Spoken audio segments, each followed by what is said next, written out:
বের করে নেন প্রভু।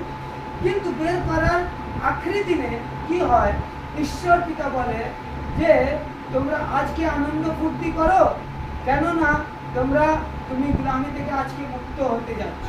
কিন্তু ওই মুক্ত হবার আগে একটা কাজ, আরো একটা আশ্চর্য কার্য আমি করব। 9টা আশ্চর্য কার্য দেখিয়ে দিল, हाँ राइट। अब 10वां वाला दिखाएगा।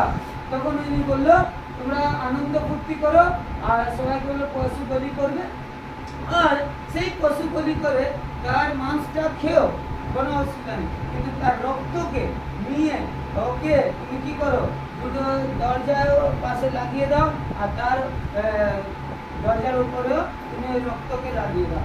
কেননা আজকে রাত্রিরে আজকে মৃত্যুর দুটো লাভবে আর মিশ্রী যারা আছে তাদের